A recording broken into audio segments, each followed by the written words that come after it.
ئاکرێ پرچی من و دوول و شاخم ئاکرێ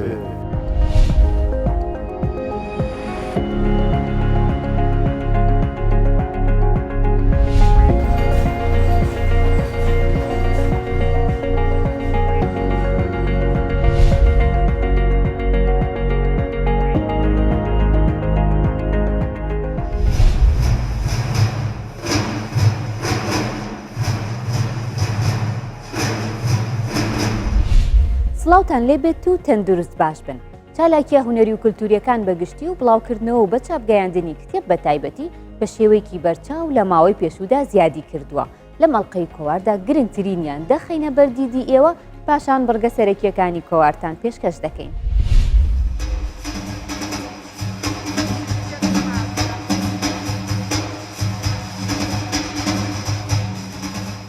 لە شاری سلێمانی گروپی چل ئاواز کۆنسێرتێکی میوزیکیان تایبەت بە ئامێری دەف ساز کرد. ئەم کۆنسێرتە لە ئەنجامی خولێکی فێرکاری ئامێری دەف بوو بە ڕێگەی ئۆنلاین و پراکتیک.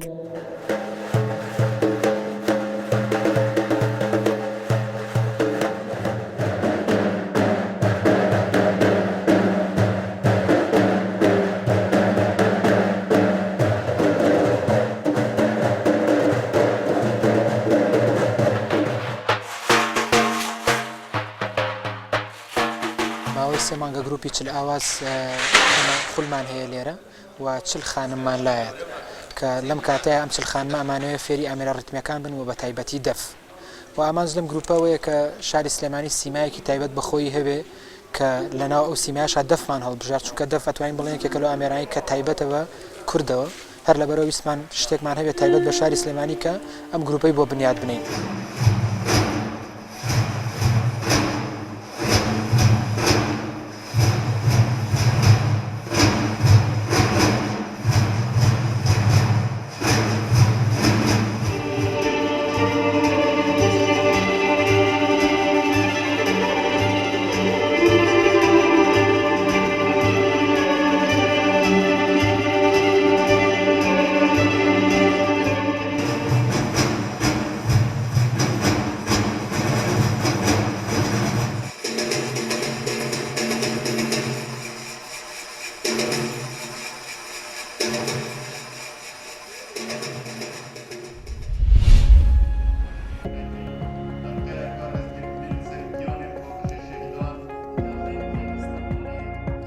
سندیکای هونەرمەندانی کوردستان نووسینگەی زاخۆ بە هاوکاری بەڕێوەبەرایەتی ڕۆشنبیری و هونەری زاخۆ فستیڤاڵی شەهید سەلمانی شێوەکاریان ئەنجامدا. لە فستیڤاڵەکە 44 هونەرمەند لە پارێزگای دهۆک و دەوروبەریەوە بەشداریان کردبوو. هەروەها خەڵاتی زێڕینی شەهید سەلمان بەخشرایە بەدیع محەممەدی شێوەکار. فیستیڤال دەستپێکێ بوو وەکی دەمێ هاتە فەکردن باشترین شێوە ڕسمی شەهید سەلمانی مەڤەکر هەرێکی ئەفتاکە گوڵا دەینا سەر وێنێ شەهیدی دیڤدا نمایشکردنا 44 کەڤال و پەیکەر و گرافیک و سیرامیکت هونەرمەندت بەشدار پشی هەنگێ کۆمەکە هونەرمەندا 4 هونەرمەندت باژێرێ زاخۆ ئەوت دەمێ کۆرۆنا دە گەلک چالاکی کردن گەلک بەشداری کردن گەلک باوەڕنامە دەستخۆڤە ئیناتن هاتنە خەڵاتکردنێ هەروەسا خەڵاتی شەهید سەلمان بۆ مالباتە شەهیدی دوماهەیەکی خەڵاتی زێڕین بۆ مامۆستا بەدیع محەممەد کە کەڤنترین مامۆستا و کەڤنترین هونەرمەندی شێوەکارێ باژێرە زاخۆ هاتە خەڵاتکردن. هونەرمەندت بەشدار 44 هونەرمەندا بەشداری کردن سەر ئاستێ پارێزگا دهۆکێ زاخۆ و دهۆک و ئامێدی ئاکرێ و بەردەڕەش و شێلا دزێ.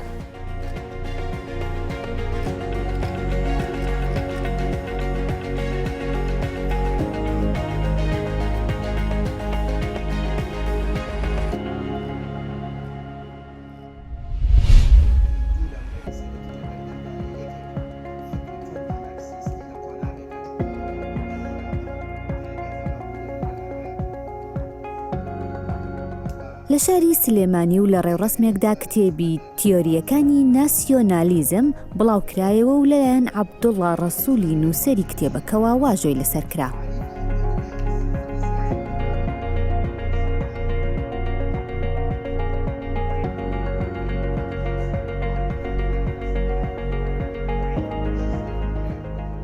ئەم کتێبە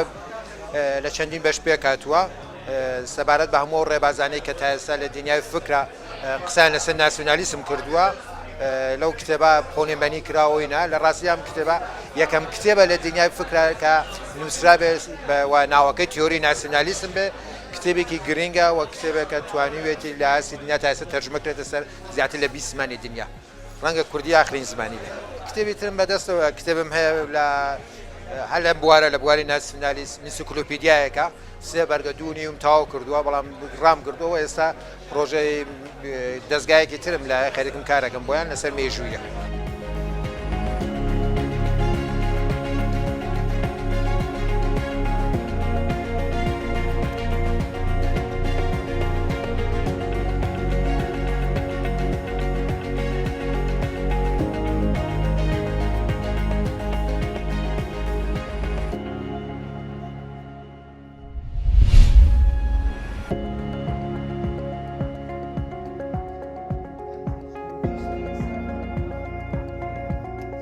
لە ڕێوڕسمێکدا لە زاخۆ کتێبی زایینە ڕۆژێ بڵاو کرایەوە کتێبەکە ڕۆمانێکی مێژوویە باس لە هەر سێ شای میدیەکان دەکات لەلایەن زەردەشت شاهینی نووسەری کتێبەکەوە واژۆی لەسەر کرا.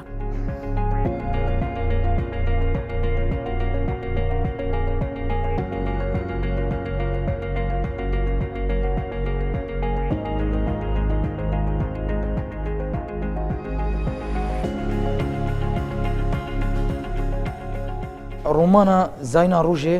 ڕۆمانێکا دیرۆکیە هەر سێ شاهن میدیا بخوافە گرێدت. دیاگۆ یەکەم کەسێک گۆف کۆنفەرانسا هوزال جیهانێ مێژۆدا کری دیاگۆ بوو. دیاگۆ کەسێکی داتوەر و کەسێکی خانی ئاواکەر و بەربر بوو. پشتی دەمێکە درێژ کار لەسەر جیواکی کریە و کارê baş ku datwerî kiriye di nava civakî da nav û dengê wî belav bûn min kar kiriye li ser zimanê navên kevnarên şahên me fermandeyên wana leşkerî û cihên navên resenên devera min gotîne.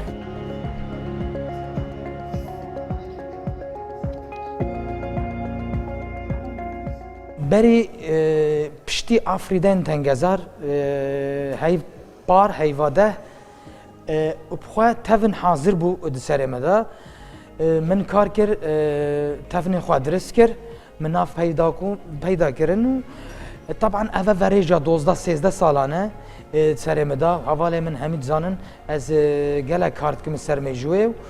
û sala ku dusê heyvaka ez ê mayîm pê ve tabi ev dê bite verêj دبته پرتوکا دویج دیتا هولی و یاسیج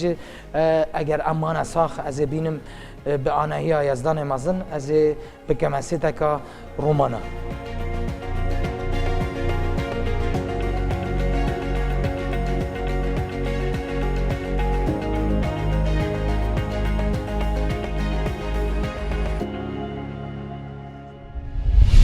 چاپخانەیەکی کوردی لە ناو شاری ستۆکهۆڵم لە ساڵی 1970 هەیە. ئەم چاپخانەیە ناوی ئاپەکە لەو کاتەوە تا ئێستا بەبێ دابڕان کتێبی کوردیان بە چاپ گەیاندووە. لە سەرەتا بە کۆمەڵە کتێبی منداڵان دەستیان پێکرد بەڵام وردە نووسەران و ڕۆشنبیران بوون بە سوودمەند و لە هەموو ئەوروپاوە نووسەران کتێبەکانیان گەیاندۆتە ئەم چاپخانەیە و بە چاپ گەیاندراون.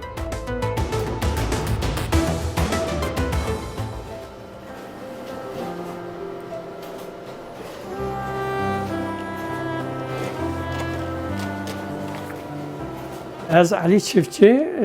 باکوری کردستانه نافچه آنادولیه ما سال 1980 هاتم سوید 1988 بر واجی واشنگریه دکم واشنخانه ها پکی 1988 دهات آوار کرن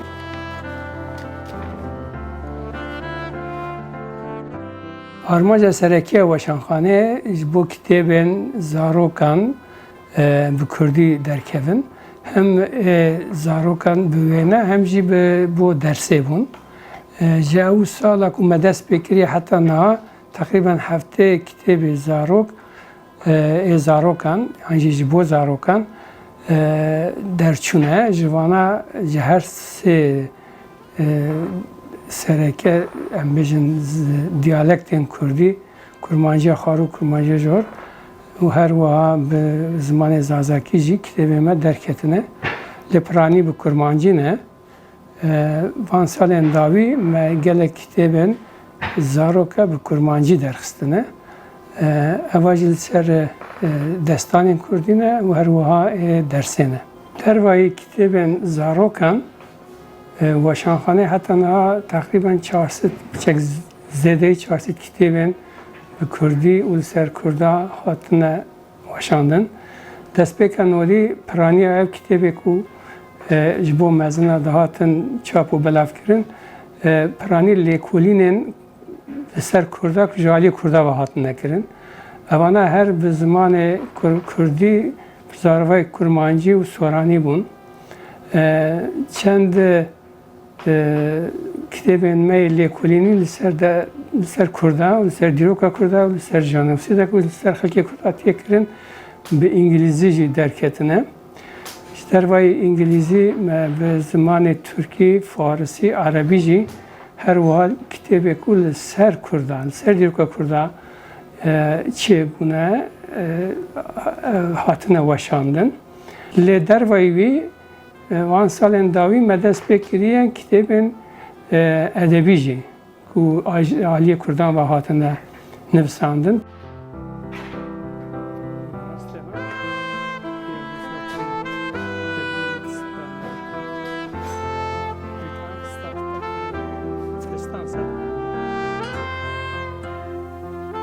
Beşek hûn dibînin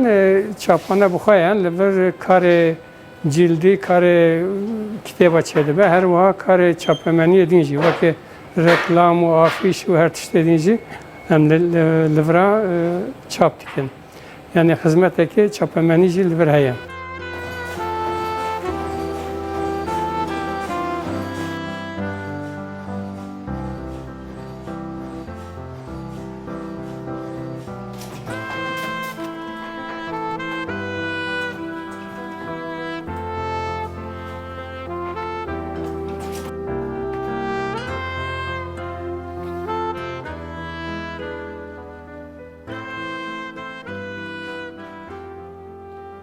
Em jî bawerim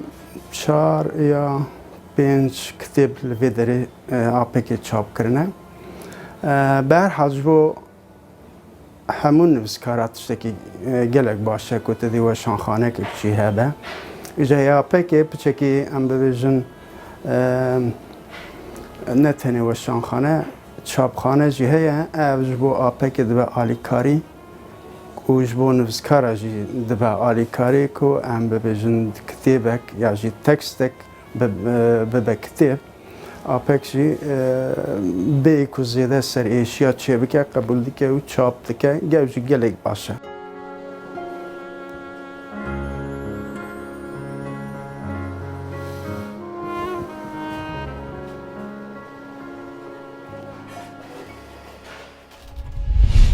دوای تێپەڕبوونی 32 ساڵ بەسەر داستانی خواکوڕکدا، جەمال ئیسقەیلی بیرەوەریەکانی داستانی خواکوڕکی نووسیوەتەوە و لە دووتوێی کتێبێکدا لە چاپ دراوە. ناوەڕۆکی کتێبەکە باس لە قارەمانەتی پێشمەرگە و پشتیوانی خەڵکی کوردستان دەکات، بە وێنە و بەڵگە نووسینەکانی زیاتر ڕوون کردوێتەوە.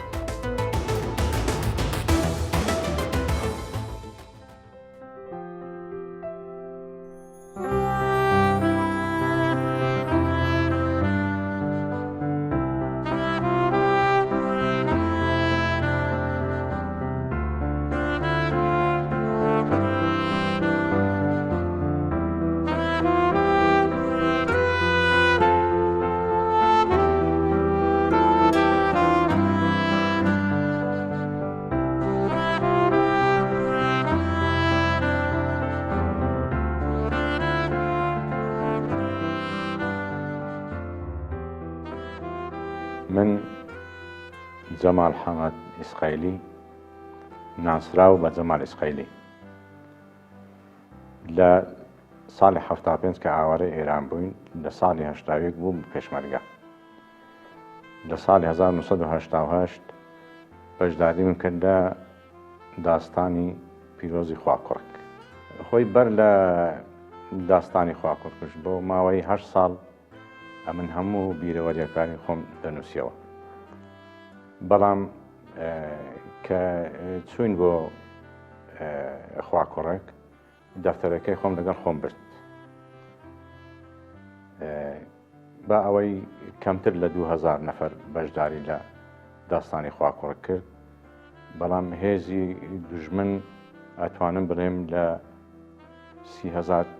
چەکداری زیاتر و بەجاش و جێشەوە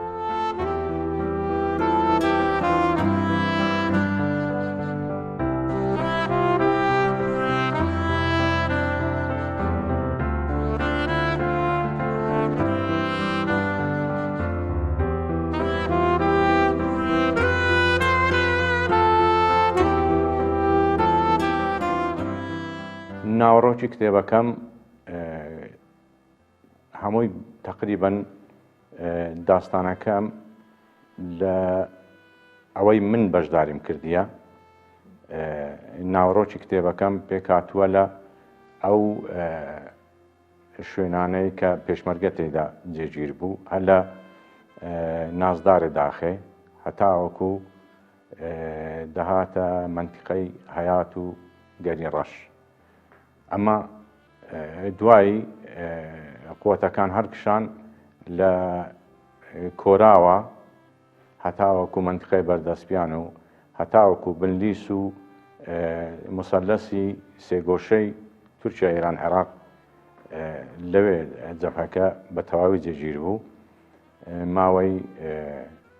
52 ڕۆژی خایان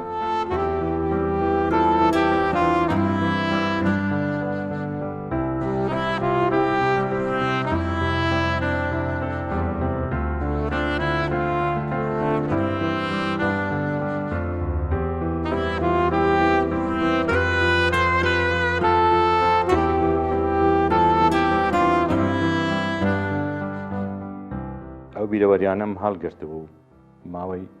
20 ساڵ هەڵم ینی لەناو سندۆقێکدا بوون نەمکردبوونەوە مەبەست لە نووسینی ئەو کتێبە ئەوەیە یەکەم جار ئەوانەی کە بەشداری داستانی خواکوڕکیان کرد ئەتوانن وەکو شەهادەیەک ئەوانە لای خۆیان هەڵبگرن چونکی هەر ئەوەی توانین بێ هەر ئایلەی شەهیدێک کتێبەکەم بۆ ناردوون هەر هەواڵێک و ئەوانەی بەشداریان کردێت تا توانین بێتم وەکو هەدیە کتێبەکەم بۆ ناردوونە مەبەست ئەو نەوەی تازە کە پێدەگا کە ئەو تاڵی سوێریەی نەدیتووە کە ئەمە چێشتمانە کاتی خۆی لە چیایەکان لە شاخەکان پێداچوونەوەیەک بە ژیانی مە بکەن هەندێک بیری لێ بکەنەوە بزانن ئەو ڕۆ بە چ شێوەیەک دروست بووە هەروە بە ئاسانی ئەو گەنجانەی کە ئێستا مەسەلەن کوڕونەوەی ئێمە زۆر بە ئاسانی نەگەشتوونە ئەمە زەحمەتمان کێشاوە خوێنمان ڕشتووە شەهیدمان داوە پێمان خۆشە هەموو لە نەوەکانمان ینی بیر لە ڕابردووی باوک و باپیرانی خۆیان بکەنەوە لۆ ئەوەی بزانن بە چه شێوەیەک ئێمە حکوومەت و پەرلەمانی لێ دروست بووە ئەوڕۆ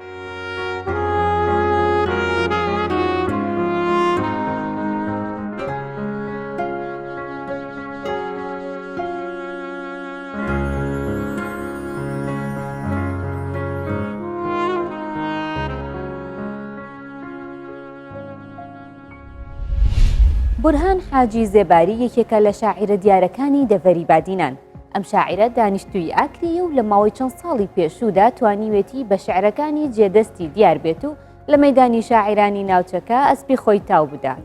خاوەنی ژمارەیەکی ئەلبومی شعریە و لەم چاوپێکەوتنەدا زیاتر لە شێوازی نووسینی شعرەکانی و ناوەڕۆکی قسەمان بۆ دەکات.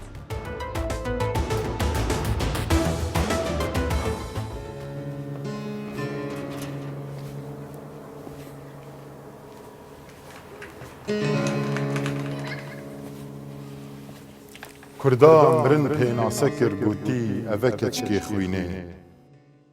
400 ساڵە پەلەکا سوور یا کەتیە سەر بێ برینێ 12 سیارێت مەریوانێ گوتن هەلو دا بچینێ یê pêngava zêde pavê یان دمرید یان دماچ کت روینه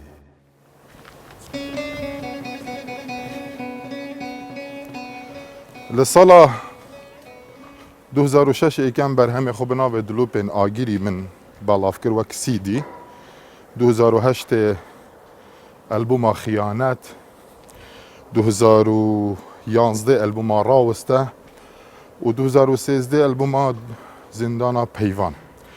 کمکا کلیپا من درست کریه کمکا البومت من بالاف بوینه بارکه من 14 کلیپ هنه لکلیپت من هری زور ده شر داعش دابون کو من حتی 6 کلیپا درست کرن حاجی توی باشی خیراندار بی سپاس عفو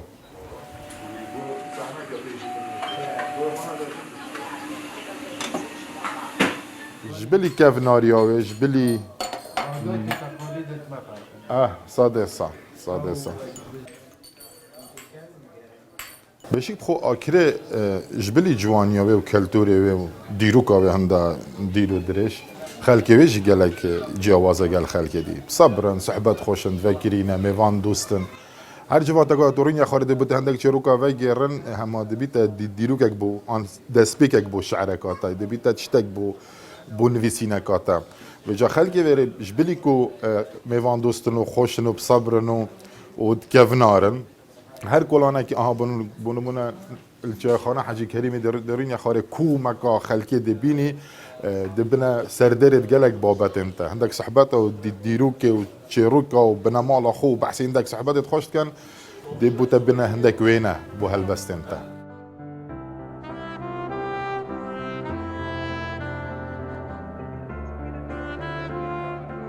آكري پرچی منو دول و شاخن آكري تدورمان دور رزو باغن آكري دبردا ميدان و كاخن آكري ينديري تا جرك داخن آكري باجرد كفنار بخو ديمانة توي جوانيوي والمروفيد كدكو هلبستا بنفيسي ما ديمانة توي هلبستن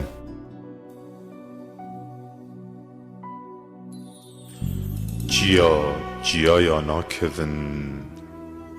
بلي چاو دي جاوا کهون اره پاکنگی چاوت من دید چاوین تکهون هزرین تجیانی آلمن آلوس کری نمن روجو نمن شون اوه بوم پیرمه سره من بوز بو هنده ددانجی دیکهون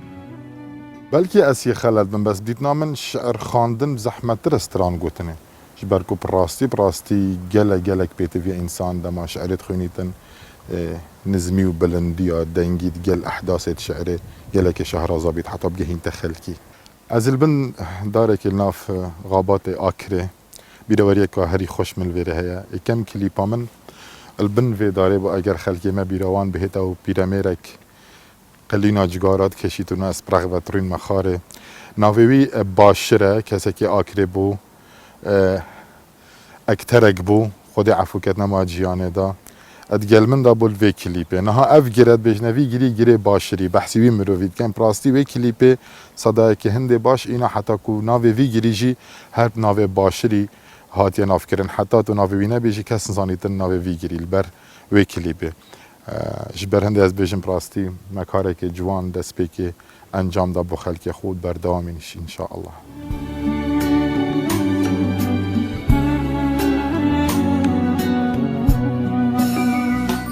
جنشك كيف من ديت بير مئرك البن دارك رنشتيه